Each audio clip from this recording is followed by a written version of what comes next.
Bien, bonjour frères et sœurs. Aujourd'hui, nous plongeons dans l'épître aux Philippiens. On va juste tremper nos pieds dans les salutations, mais on va vraiment se lancer dans cette action de grâce et se rappeler que Paul priait pour eux. La prière, on verra dans le futur, mais pour maintenant, on va toucher à cette action de grâce des versets 3 à 7. Puis on va regarder les versets 1 à 7 pour notre première étude. Comme j'ai dit, on plonge. Nous commençons avec le verset 1 qui nous dit « Paul et Timothée, serviteurs de Jésus-Christ, à tous les saints en Jésus-Christ, qui sont à Philippe, aux évêques et aux diacres. » Maintenant, je ne vais pas prendre le temps de vraiment sauter de façon vraiment développer chacun de ces mots qu'on trouvera. Il y en a qui font ça des fois, je n'ai rien contre, mais je ne vais pas commencer à définir c'est quoi un évêque ou un diacre, ou c'est qui Timothée. Je prends pour acquis que vous les connaissez. À la place, je vais me concentrer sur qu'est-ce que Paul fait. C'est une salutation comme il fait toujours. Il s'adresse à des gens, puis en même temps, il mentionne les personnes qui sont avec lui. Timothée est avec lui en prison. Il est mentionné fort probablement parce qu'il faisait partie de l'équipe de Paul qui a établi l'Église à Philippe. C'est même son premier voyage missionnaire à Timothée. Ça a été tout spécial pour lui. Il s'adresse comme un serviteur de Jésus-Christ. Ça, c'est important. Parce qu'habituellement, Paul va se présenter comme un apôtre. Mais il le fait quand il a besoin de défendre son enseignement. Il a besoin de mettre son pied par terre avec autorité. Donc, il va se présenter à l'église comme de Corinthe, ou de Galate, ou de Galatie, avec autorité. Je suis un apôtre. Mais ici, il n'y a pas rien à débattre, il n'y a pas rien à défendre, il n'y a pas de combat à faire. Donc, il se présente comme un doulos. Un esclave, un serviteur de Jésus-Christ, comme nous tous. C'est intéressant qu'il s'adresse premièrement tous les saints, c'est-à-dire toute l'Église, parce qu'on est tous des saints, mis à part en Jésus-Christ, mais aussi il prend le temps de mentionner les évêques et diacres, comme je disais la dernière fois. Pourquoi? Ben, possiblement parce qu'il va adresser le problème de l'unité. Il s'attend à ce que ces gens, ces ministres qui vont venir intervenir premièrement, qui vont montrer l'exemple. Aussi, chapitre 4, il va parler d'une chicane qui se passe entre deux femmes. Deux femmes servantes de l'Éternel et qui a une petite division. Et il va s'adresser vraiment à quelqu'un dans l'Église pour aider. Vraiment dire à toi, je te parle. Peut-être faisant référence à ceux qui dirigeaient les évêques. Mais tout ça, c'est spéculation. La réalité, c'est qu'on peut voir, Paul s'adresse à toute l'Église. Comme je dis, c'est une salutation typique, telle quand il continue, puis il donne ce vœu que la grâce et la paix vous soient données de la part de Dieu, notre Père, et du Seigneur Jésus-Christ. C'est du Paul typique.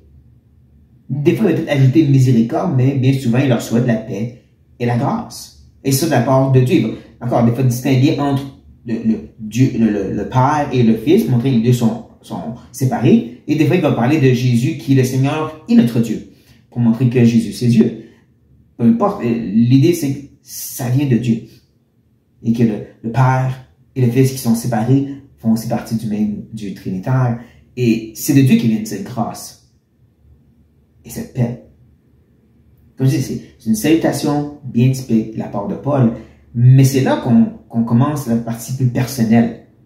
Et qui va dire au verset 3, « Je rends grâce à mon Dieu de tout le souvenir que je garde de vous. » C'est ça que je le disais tantôt, cette action de grâce que Paul a pour cette Église. Rappelez-vous, et je l'ai mentionné, je vais le faire encore une fois, lisez Acte 16. Vous voyez pour vous-même comment le temps qui a passé et l'interaction avec Lydie, et ensuite avec le geôlier. Et vous voyez justement aussi qu'à la fin de toute cette histoire-là, à la fin du chapitre 16, ça nous dit que quand Paul est sorti de prison, tout blessé et tout, il a quand même passé quelques jours, quelques temps avec cette nouvelle église de Philippe. Il a passé un peu de temps avec ces nouveaux croyants, qui incluaient d'autres aussi sûrement. Il s'est réjoui avec eux. Il y a des bons souvenirs. Il va expliquer c'est quoi ces bons souvenirs au fur et à mesure qu'on avance. Il va continuer, mais avant, il va mentionner cette idée qu'il veut prier pour eux. Il va dire « Ne cessant dans toutes les prières pour vous tous. » La prière, comme j'ai dit, on va le voir la prochaine fois. Elle commence à partir du verset 8 et elle est de toute beauté. Mais avant qu'il rentre dans cette prière, il faut comprendre que oui, il priait sans cesse pour eux. Il les avait constamment à cœur. Comme tout bon berger, comme tout missionnaire, il avait à cœur de persévérer à intercéder pour cette Église. Ces gens qui se rappelaient avec beaucoup d'amour. Tout ceci devait nous faire penser aussi à l'épître aux Thessaloniciens. D'accord? Allez lire les 2 épîtres. Cette petite Église que Paul avait pu passer que quelques semaines avec eux, il a dû ensuite se sauver, mais ils avaient tellement à cœur, puis le quelques temps qu'il a passé avec eux était tellement rempli d'amour. Tout ça se trouve dans la lecture de 1 et 2 Thessaloniciens. On le voit ici aussi. Il ne cesse de prier pour eux, mais comme si cette prière va venir ensuite parce qu'il est toujours dans le mode l'action de grâce. Là, il va vraiment développer, expliquer c'est quoi qui a mis autant de réjouissance dans son cœur. Quelle était cette action de grâce, justement. Il dit qu'il ne cessait donc de manifester ma joie au sujet de la part que vous prenez à l'Évangile, depuis le premier jour jusqu'à maintenant. Dans ses prières, il ne cesse de manifester de la joie. Il ne cesse d'exprimer auprès de Dieu cette reconnaissance. Pourquoi exactement? C'est quoi cette source de joie dans le cœur de Paul pour cette Église? Ben, la part qu'il prenait à l'Évangile. Comprenez, c'est plus que juste l'évangélisation, ça. C'est plus que juste quand tu vas au travail, tu donnes des dépliants. L'idée de part ici, c'est un mot peut-être vous avez déjà entendu, koinonia dans le grec. L'idée de communion. L'idée vraiment de participer à la communauté. Donc quand Paul parle de cette idée de prendre part à l'Évangile, ça fait partie autant que tout ce qu'ils faisaient dans leur ville pour répandre l'Évangile, pour établir le royaume de Dieu dans cette ville, mais aussi dans l'œuvre de Paul. Tu vois, à la fin de l'épître, il va parler qu'à 2 reprises au moins, ils l'ont soutenu financièrement, cette Église qui avait leurs limites financières aussi. Prendre part à l'Évangile pour Paul, c'est autant qu'il œuvrait dans leur coin, qu'il cherchait à supporter ce que Paul faisait ailleurs par la grâce de Dieu. Autant de donner de l'argent, mais aussi d'avoir de ses nouvelles. D'être informé pour pouvoir mieux le soutenir. D'être capable de pouvoir envoyer à Paul de l'argent où est-ce qu'il était, dans un temps où il n'y avait pas de Facebook, Instagram, téléphone. C'est parce qu'il cherchait toujours à savoir, OK, il est où Paul? On va trouver quelqu'un qui sait qu'est-ce qui se passe avec Paul. Trouver quelqu'un qui connaît l'œuvre de Paul. Puis comme ça, on va savoir, il est rendu où? Puis on va pouvoir envoyer de l'argent là-bas. Tout ça est inclus dans cette idée de prendre part à l'Évangile. Et ça, comme il dit, depuis le premier jour jusqu'à maintenant. Ils ont été prêts à vraiment être là pour Paul dès que l'Église a commencé. Lydie a invité Paul et son entourage à rester chez elle dès qu'elle était sauvée. Le geôlier et sa famille ont été prêts à prendre soin de Paul. Même si c'était un prisonnier, ils l'ont sorti de la prison, ont pris son livre et l'ont remis en prison. Ils ont risqué leur vie en faisant ceci. Dès le début, ils étaient prêts à participer à l'œuvre de Dieu de toutes les façons possibles. Puis, jusqu'à maintenant, ils continuent encore à soutenir Paul et l'œuvre qu'il faisait. Cette idée depuis le premier jour jusqu'à maintenant va continuer un prochain verset, mais cette fois-ci, ça va partir de les gens de Philippe et l'œuvre qu'eux faisaient pour aller encore plus haut et l'œuvre que Dieu fait auprès d'eux. Ne manquez pas ceci.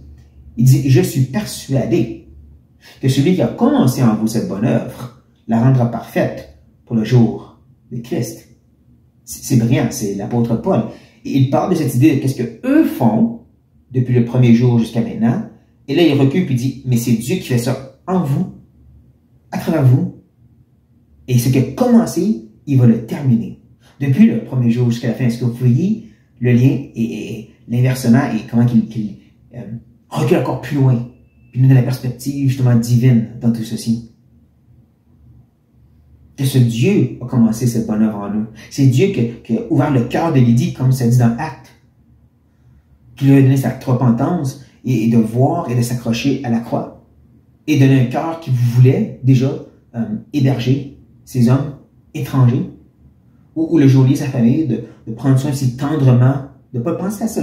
Un geôlier, c'était un ex-soldat romain qui était violent, qui était dangereux, habituellement, puis qui avait maître d'épaule quand il était arrivé en prison. Puis le maintenant, il voulait juste en prendre soin. Dieu avait commencé une belle, avait vraiment changé son cœur à cet homme-là.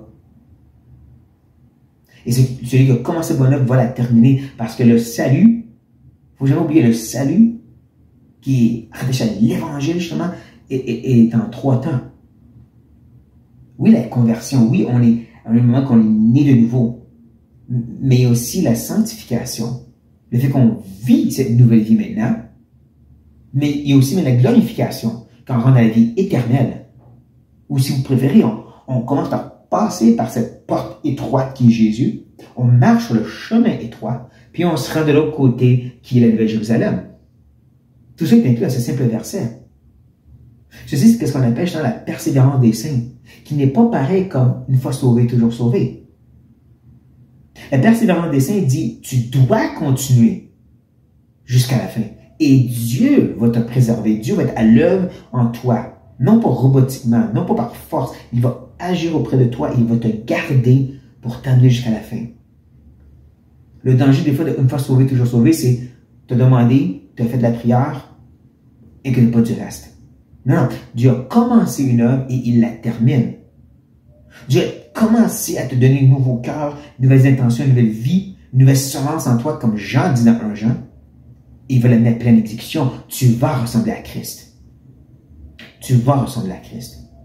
C'est ça l'idée justement de te rendre parfait. C'est pas l'idée de justement sans péché, mais c'est l'idée qui va revenir à un point d'être complété pour que tu ressembles vraiment à Christ. Et non, c'est pas de ce côté-ci de la mort. C'est justement le dernier moment. Hein, quand il vient nous chercher ou quand on va être transformé comme un clin d'œil. Peu importe lequel des deux, on va arriver dans cette idée d'être complété. Et c'est ici qu'il n'y a pas la même chose, cette conclusion à cette adoration, à cette action de grâce. Puis il dit, finalement, au verset 7, « Il est juste que je pense ainsi de vous tous, parce que je vous porte dans mon cœur, soit dans mes liens, soit dans la défense et la confirmation de l'Évangile, vous qui tous participez à la même grâce que moi. » Ce verset est un peu plus difficile, surtout la première partie. Il est juste que je pense ainsi de vous. Quelle est cette pensée qui est juste? Ou si vous voulez encore plus, c'est cette émotion, ce sentiment qui est juste. C'est quoi? Est-ce que c'est celle de juste avant, que Dieu a commencé une bonne œuvre en lui et va la terminer? C'est une possibilité. La deuxième, c'est qu'il serait rattaché à cette action de grâce. Que Paul se réjouissait des gens de Philippe. Et là, qu'il dirait justement, c'est juste que j'ai cette sorte de sentiment pour vous. Le deuxième fait plus de sens à cause de cette deuxième phrase, parce que je vous porte dans mon cœur. Je ne veux pas vous fatiguer avec le texte grec, puis la grammaire grecque, parce que je ne la connaîtrais pas, vraiment pas. Mais je me fie aux commentateurs, puis eux autres ici, ils penchent vers cette idée que, en arrivant ici, verset 7, il conclut un peu cette action de grâce. Puis il revient à cette idée, justement, j'ai de la joie dans mon cœur à cause de cette participation que vous faites à l'Évangile. Et c'est juste pour moi d'avoir cette sorte de joie en rapport avec vous. De vous avoir dans mon cœur de cette façon, c'est une bonne chose. Puis il fait une parenthèse, il explique, c'est parce que soit dans mes liens, quand Paul est en prison présentement, mais en passant, c'est pas la seule fois que Paul est emprisonné. Non seulement on va dans Actes, mais même Paul en parle dans 2 Corinthiens, il est emprisonné plus qu'une fois. Dans tous ces temps de prison, ils l'ont soutenu. Soit dans la défense. Plus qu'une fois, il était devant les grands dirigeants, devant le Sanhédrin, il devait défendre la foi. Il devait justement amener cette confirmation, cette explication, cette défense de l'Évangile. Et pendant tout ce temps-là, eux le supportaient en prière, financièrement, mais ils le supportaient. Et c'est pour ça qu'il parle ici de vous participer à la même grâce que moi. C'est pas juste l'idée, vous avez la grâce comme moi j'ai la grâce. Il revient à un mot qu'on a déjà vu, hein, de participer ou de faire part. Vous êtes aussi à l'œuvre par ce soutien. Et c'est pour ça donc j'ai toutes les raisons du monde de me réjouir de ce que vous faites. En le verset 7 vient un peu comme conclure, de façon bien abrégée, tout ce qu'il a dit avant dans sa belle action de grâce. C'est cette action de grâce. Je me réjouis parce que vous participiez à l'œuvre de Dieu depuis le début jusqu'à maintenant. Vous participez localement, vous participez dans mon ministère. Et je sais que Dieu qui a commencé une œuvre auprès de vous va la terminer. Et j'ai toutes les raisons du monde d'avoir cette joie pour vous parce que vous l'avez démontré dans mes liens, dans ma défense, quand je prêche l'Évangile. Vous participez bien à l'œuvre de Dieu et vous participez à cette grâce de pouvoir justement être à l'œuvre d'un ministère, être à l'œuvre pour l'Évangile. Mais ceci m'amène une question pour vous. Est-ce que vous participez activement à l'œuvre de Dieu, à cet évangile, à cette grâce, comme Paul a dit ici? Non, pas juste est-ce que vous faites de l'évangélisation, ce n'est pas ça. Pas juste est-ce que vous êtes bien gentil au travail, cherchant des portes ouvertes. C'est tout bon, mais c'est plus que ça. Ça commence par l'aspect local, ta vie, et les gens autour de toi. Mais ça inclut aussi ton église locale, ta communauté chrétienne. Comment tu peux soutenir et venir au secours des frères et sœurs. C'est aussi participer à l'évangile, ça. Le participer à l'œuvre que Dieu fait pour les amener à la perfection, ça en fait partie. Et pas juste ton église, mais les églises dans ton coin, dans ta région. Mais encore plus, l'œuvre que Dieu fait ailleurs. Et comment tu peux soutenir ça aussi, autant financièrement que aussi l'idée d'informer. On sait que Dieu est à l'œuvre partout, puis des fois, ça amène des prières tellement générales qui ne disent pas grand-chose. Paul se réjouissait. Il dit que c'était une juste chose d'avoir autant de joie pour eux parce qu'eux étaient actifs, participant pleinement. D'accord? Pour connaître les liens de Paul, les liens, plus qu'une fois, les fois qu'il se défendait et qu'il partageait l'Évangile, c'est parce qu'il était informé sur ce que Paul faisait dans un temps que c'était pas facile de s'informer. Qu'il pouvait envoyer de l'argent à Paul, c'est parce qu'il savait où est-ce qu'était Paul. Donc, d'accord, est-ce que vous participiez, est-ce que nous participions activement à cette œuvre de Dieu? J'espère que oui, frères et sœurs, que Dieu nous aide. Et donc, prions. Attendons, on veut te remercier premièrement et avant tout pour ce merveilleux évangile. Christ est mort pour nos péchés. Il a pris notre dette sur lui. Merci. Merci Seigneur, c'est venu à un grand prix, mais nous t'appartenons maintenant. Tu as commencé une bonne œuvre. Et c'est certain que tu vas la compléter. Et nous voulons y participer activement, justement. Non seulement dans notre vie, auprès de notre communauté, mais aussi auprès de ce grand monde. Ouvre nos yeux, guide-nous, montre-nous comment on peut être activement en train de participer à cette œuvre que tu fais, Seigneur. Ou nous aussi de soutenir tes ouvriers, tes enfants, tes disciples, tous les saints. Dirige-nous sur ces choses, Seigneur. Détache-nous de nous-mêmes et montre-nous comment grand est ton royaume. Nous prions ceci au nom de Jésus-Christ. Sur ce, frère et sœur, j'espère que ça fut bénéfique. Laissez-moi savoir. Partagez-le dans les commentaires. Mais sur ça, soyez bénis.